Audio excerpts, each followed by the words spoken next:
Ok, donc maintenant, je vais enregistrer à nouveau le fichier parce que je vais finaliser la peinture dynamique et je ne voudrais pas perdre cette version modifiable, la 0.7, donc j'enregistre tout de suite en 0.8. Vous voyez un peu la logique. Et donc, on suppose qu'on a fait le boulot et on va aller dans la palette des calques sélectionner la peinture dynamique avec la petite cible ici.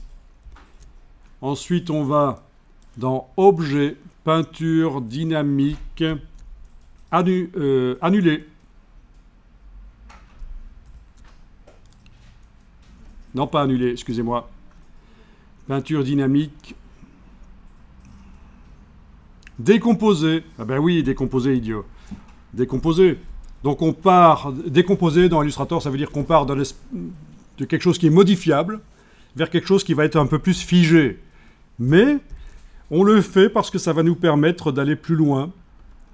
Alors, commande H, oui, tous les vecteurs sont sélectionnés. Une fois que j'ai décomposé, ça s'appelle plus peinture dynamique. C'est un groupe avec deux groupes dedans, très intéressant. On a un groupe avec uniquement les traits et un groupe uniquement avec les couleurs. Donc, quand vous avez décomposé la peinture dynamique, ça vous a mis les traits d'un côté. Voilà. Et alors, si vous sélectionnez ici les traits, d'accord, vous allez pouvoir, par la palette forme, appliquer n'importe quelle forme, y compris la brush calligraphique qui était là. Voilà.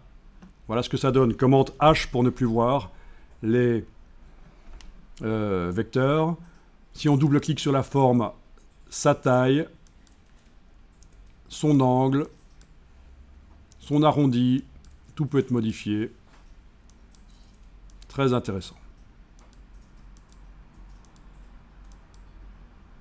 Ok, appliquer au contour. J'enregistre cette version-là.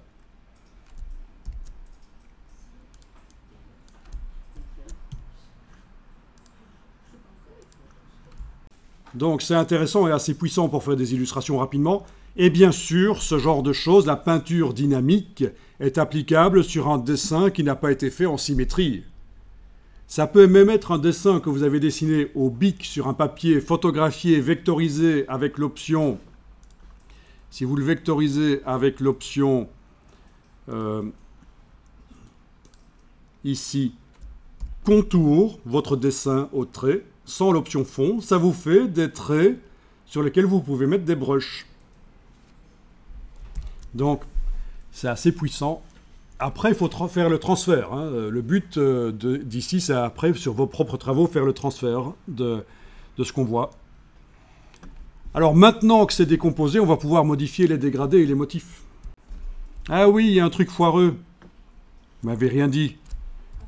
Mais si, il y a un truc foireux. Avec la flèche blanche, je vais sélectionner un de ces traits. Pourquoi j'y arrive pas?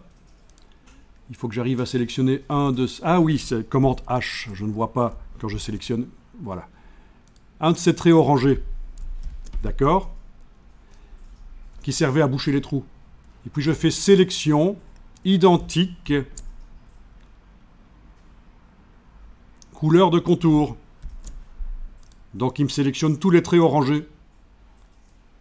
Et puis je vais éventuellement, touche suppression, les supprimer, ou leur donner aucune couleur de contour. Comme ça je les garde au cas où, on ne sait jamais.